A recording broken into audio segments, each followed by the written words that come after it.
Maybe your trailer didn't come with electric brakes like mine, or maybe you only have electric brakes on one axle and you want to put them on both. And maybe the brakes that you have are no good and you just want to replace them with something that's cost effective. Well, that's what we're going to be doing here today. Welcome back to this week's episode where we are going to be installing some electric brakes on our $750 Marketplace tandem axle trailer rebuild project. Let me quickly get everybody up to speed. This is a $750 trailer that I picked up on Marketplace. It had lived in Alabama all its life, so structurally it's in really good shape. The deck boards were dry rotted. The tongue jack had been ripped off it, so we had to do some repair work there. We had to do some wiring. We built a spare tire carrier. We rebuilt the suspension and did an alignment on it, and we built a trailer tailgate, as well as we upgraded the taillight housings. If you guys want to see any of the episodes, I'll have a link up above. This series is jam-packed with information for anyone wanting to do work on their trailer or do any trailer upgrades. This is a 7,000-pound capacity trailer. It's got 5 lug wheels and each axle is rated for 3,500 pounds. That square that you see with the holes in the corners, that's where the electric brakes bolt onto the axle. This isn't an overly complicated job, so I'm here to show you guys that it's something that I think that is a fairly simple DIY project if you guys are looking to do it, and it's extremely affordable.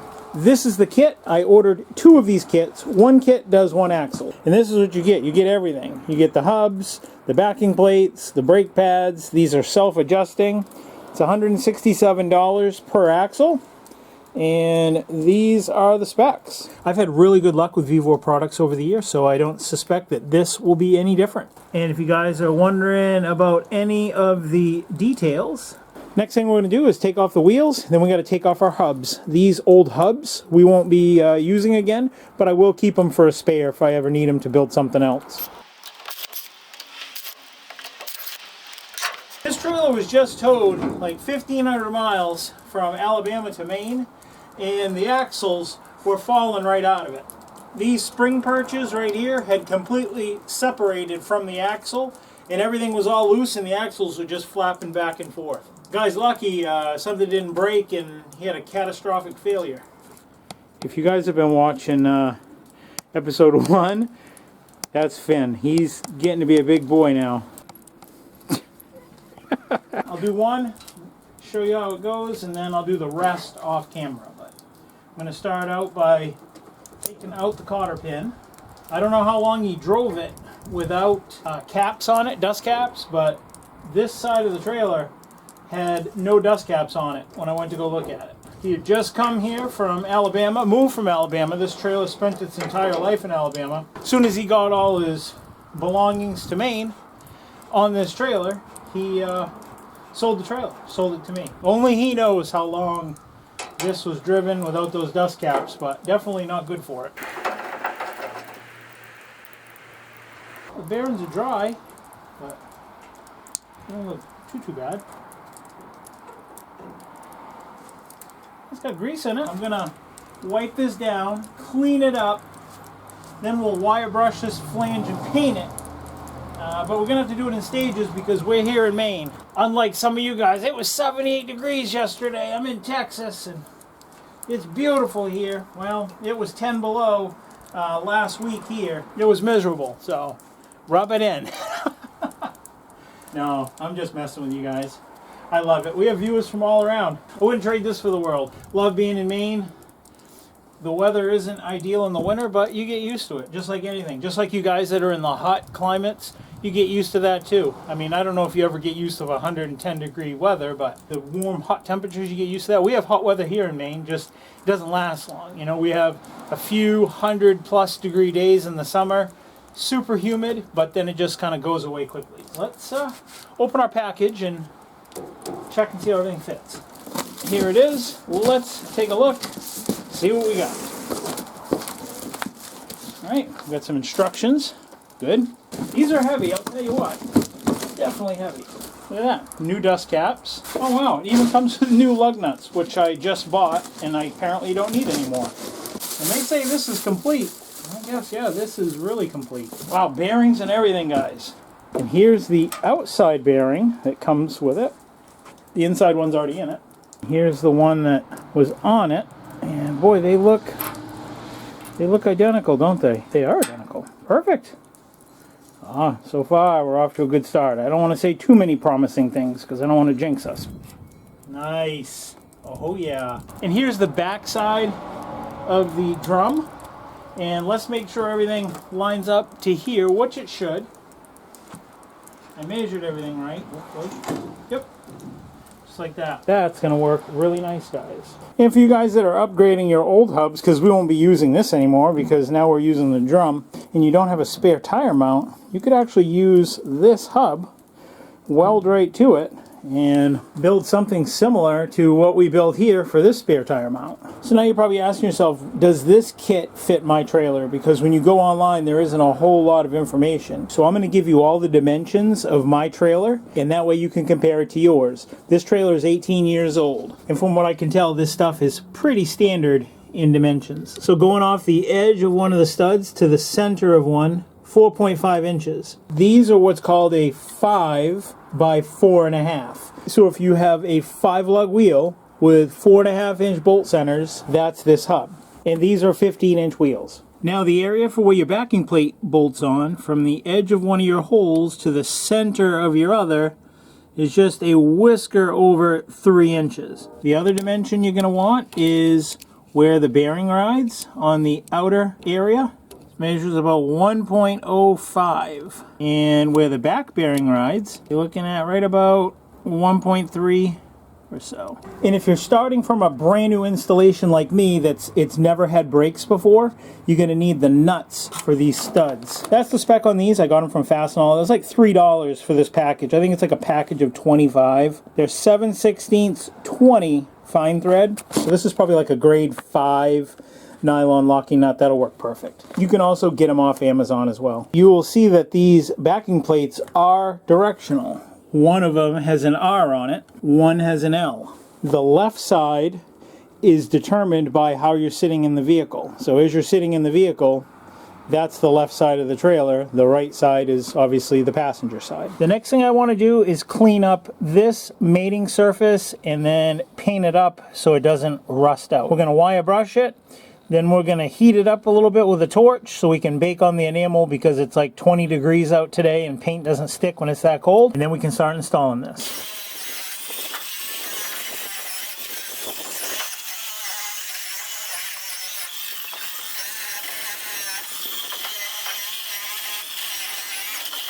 Now we're going to give it a baked enamel finish. These are some of the things that you have to do here in the state of Maine when you're working on stuff. If you can't bring this inside and you want to put some paint on it, how are you going to do it? Now again, do this at your own risk. I'm not advising you to do it this way. I'm just telling you that's how I do it.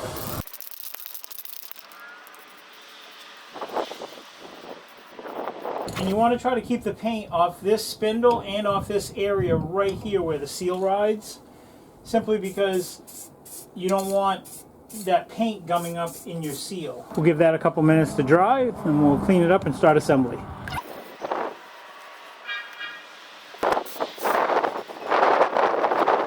Now we got to grease the bearings and clean up everything. So we know that the outside one isn't lubricated, and I'm hoping that the inside one is. It doesn't feel like it is. So that means we have to take out the seal, hopefully we don't damage it, to grease the bearing to put it together. Oh boy. So we got to get that bearing carefully pushed out through the back without damaging that seal. Why they didn't just grease the bearing before they put it in the hub is beyond me. Alright, so I got a brass punch and I'll just try to carefully push this out.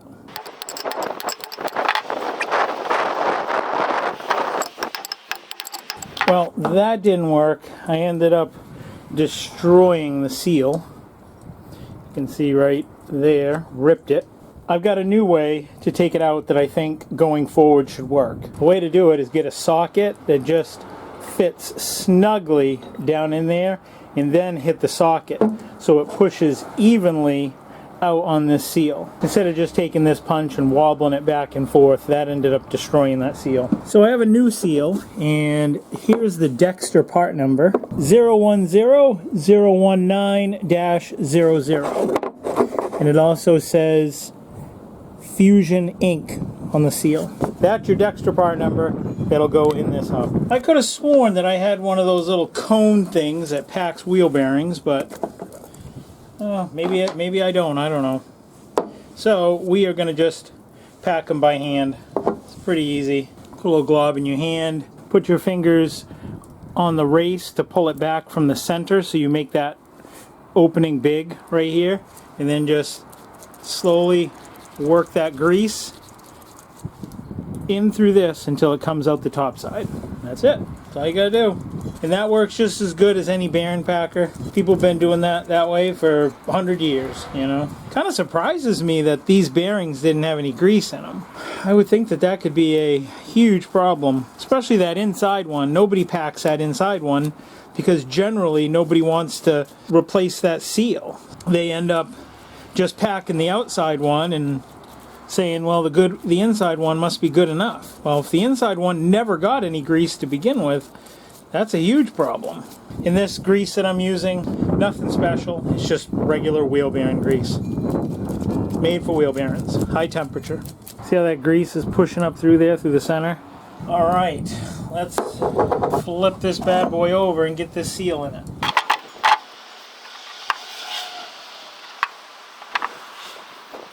All right, before I do much more, let me repack this, or not repack it, let me initially pack it because it's never been packed.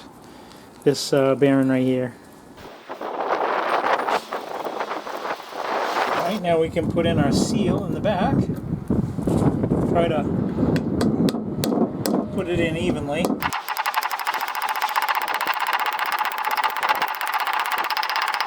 We'll wipe this all out too with some brake clean before we put it all together. Now with our spindle all clean and our flange all painted, our bearings greased and sealed installed, now we can finally install the backing plates. Unless you want to be an overachiever, while we have it right here and do a little extra and go through and grease this entire assembly with brake caliper grease. It's much easier to do it here on the bench than it is to do it under the trailer or on the side of the road when it's broke down. If we can do a little bit of extra maintenance on this now and go a little bit above and beyond, then that's the time to do it right here while we're comfortable, we're warm, and we're inside. For anyone that's ever done a brake job before, this is basically the same thing. These are just some basic brake tools. You could probably do it all with a pair of needle nose pliers, but I have these brake tools and I find that these are a pretty much a necessity if you're doing brake jobs on your cars. The first thing I like to do is take a picture. That way if I have a problem, I know that what it looks like so I can put it back together. First things we're going to do is take our springs apart. And then I'll put the spring to my left so I know that that's the left side. Probably doesn't matter, but I'd like them to go on in the order that they went in. And I know that this spring will go on first, and then the spring we just took off first will go on top of it. And this will come off. I'll put that right in front of me. Then this tool is to take off these retainers. So I'm going to put this over the edge of the table and put my finger underneath this pin to catch it. And then you just turn this and rotate it like 180 or whatever, a little bit, 90, and it'll come apart. So I hold this, push down, and then there we go. Then it comes off. So now you can see how this works. You see how that has a little flat on it? Well, that flat goes up through, and then when you turn it, it retains it. So, just like that. That's what holds the brake shoes to the backing plate. Now we got to take off this little adjuster spring, and that just pulls towards me and up. That will come apart. We can set that adjuster aside. We're going to do work on that too. We'll pull this apart, kind of keeping it together like this for now. Set it aside. We've got 3 places on each side where the backs of these brake shoes ride. They rub on these 3 places. So one of the things that we're going to do is put a little bit of grease in those spots. This is what we're using. Don't use regular grease. Use actual brake grease designed for brakes. So I'm going to put a little drop on here in a couple places. That's actually too much. So I'll take that grease, wipe it with my finger, do the same thing to here, then take the rest and put it on the other places that don't have as much. There is some, but not very much. And this right here didn't have any on it. Now we're going to grease the magnet pivot This magnet is what engages your brakes, and it's also part of the self-adjusting system. So we're gonna lift this off. You can see how stiff that's on there. It's probably a good thing we are putting some lubrication. Come on. There. That shouldn't come off that difficult. Put a little grease on this shaft. I kind of like to put it on my finger. I think you can meter it out a little bit better. Clean up any extra that you don't necessarily need on there. Now we can put this back. I'm gonna put a little dab on this gold block. This is part of what actuates the brake shoes and spreads them. I'll show you how they work here in a minute. We're gonna put a little bit right on this, because this is where the top of the shoes make contact. Like I said, I've done a lot of brakes over the years, not because I wanted to, because I was broke and couldn't afford to have someone do it for me. Sometimes the best education you can get is having to do it yourself out of a necessity, because you're going to take your time and do it the right way, hopefully. So this piece we're now done with. We can set this aside for a minute. So now we're going to come back to this piece. We're going to flip it over. This roller right here is part of the brake self-adjusting mechanism. This we're going to lubricate underneath this pivot. So it's got a little C-clip on it that we're going to remove.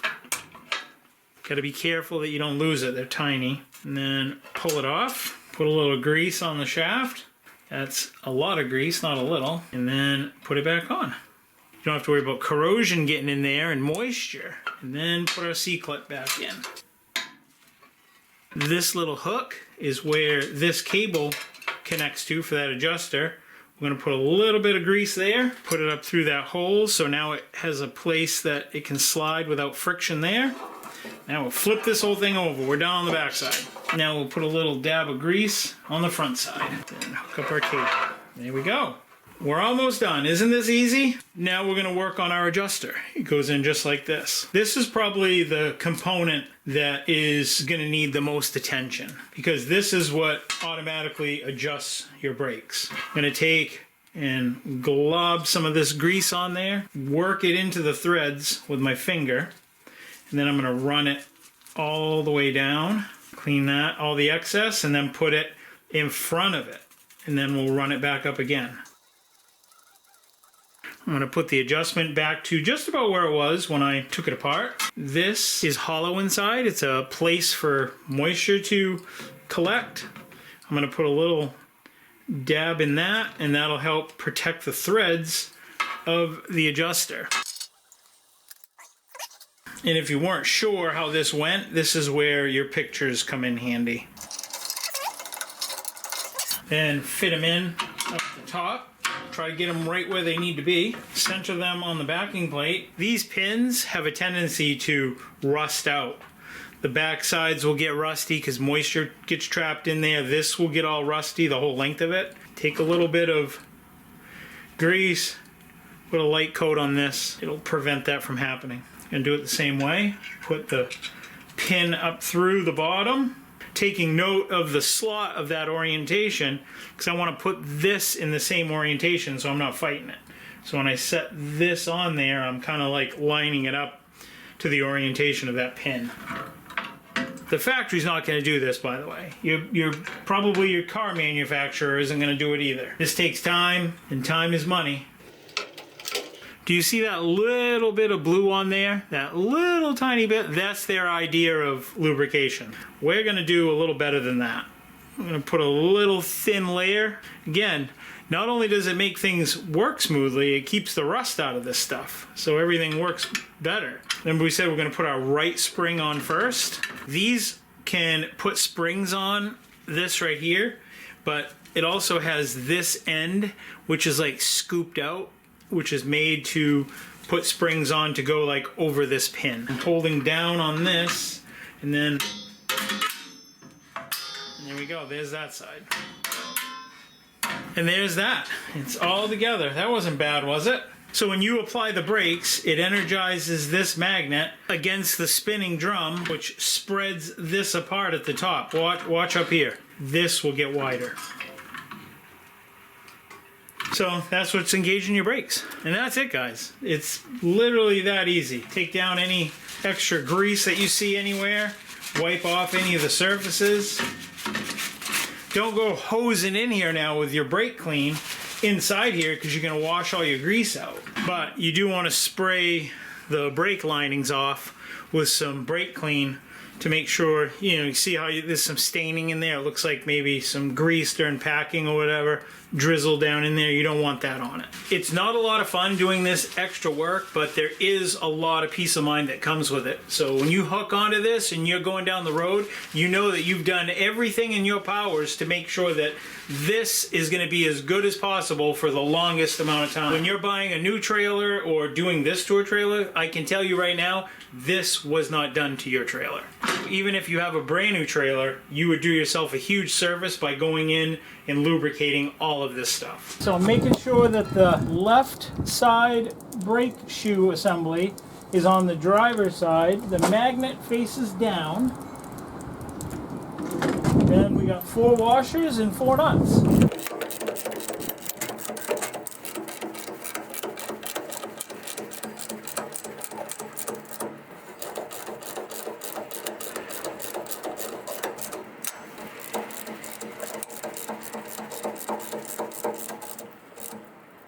And now we torque these bolts to 41 foot-pounds, and then we can install our brake drum.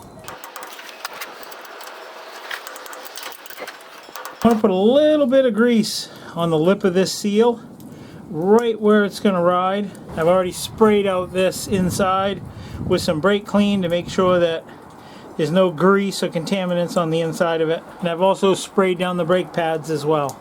Wipe it on a little bit of grease right on this shaft. Then right where, again, where the seal's going to go. Alright, now this. Going to put a bunch of grease all around in here. And now I'm going to put in my outside bearing. You don't want to put too much grease in here, because by putting in too much you could blow that seal out of the back. And we can put on our washer. And then our castle nut. And then we're going to put in a new cotter pin as well.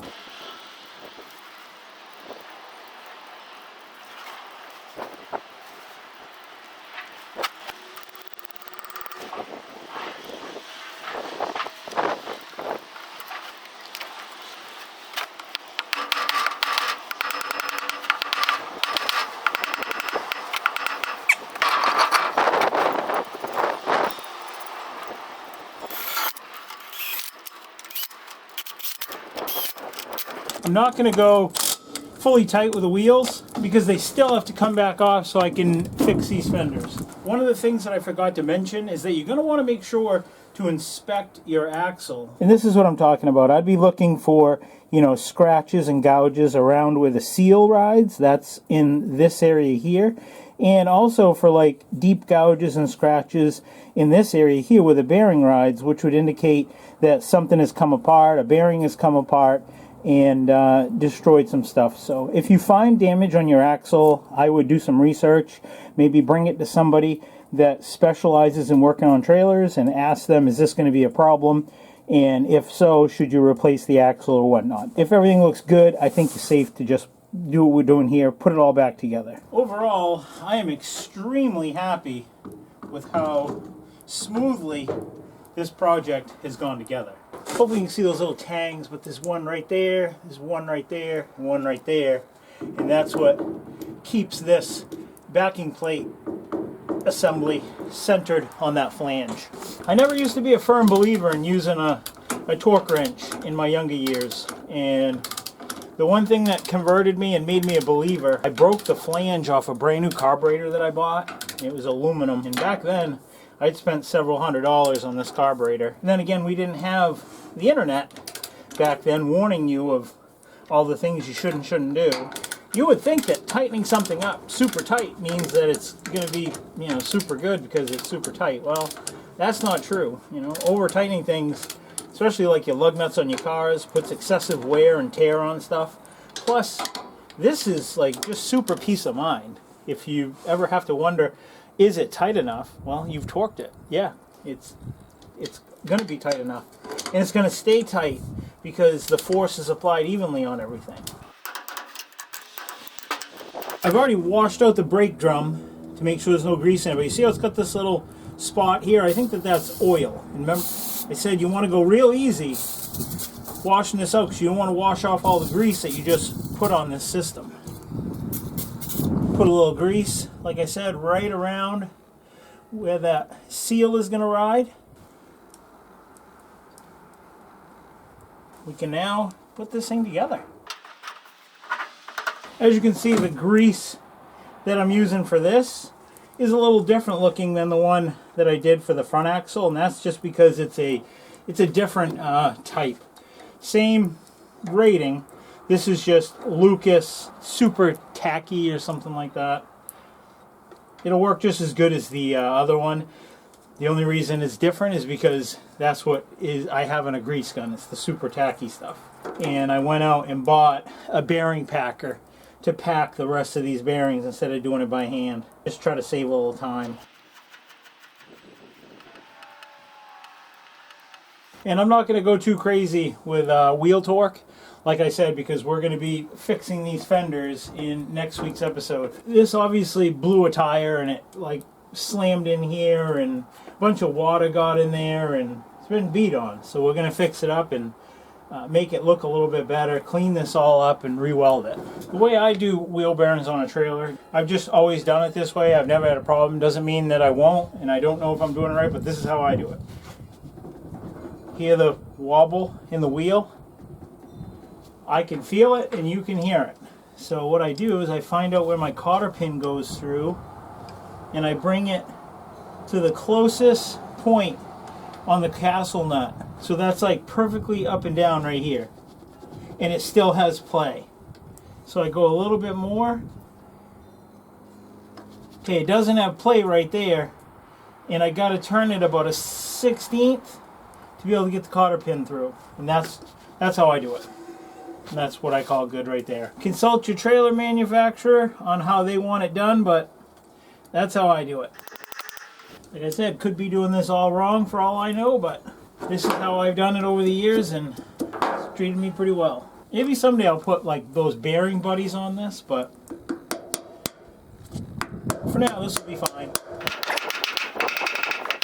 And that's all there is to it, guys. I hope I've shown you that this is a very affordable and easy DIY project. Like I said, whether you're retrofitting it or whether you're starting from new, this is something that I feel that someone can easily do to upgrade your trailer, to improve it, and your tow vehicle will thank you for it. Be sure to tune in next week because we're going to be putting on the steps to the fenders that we built using our homemade press brake. And if you're into ultimate tool build videos, I'll have a link up above for that. And there'll also be a link down in the video description. Until next week, I will see you then. Take care, stay safe, and God bless. Like, comment, subscribe. See ya.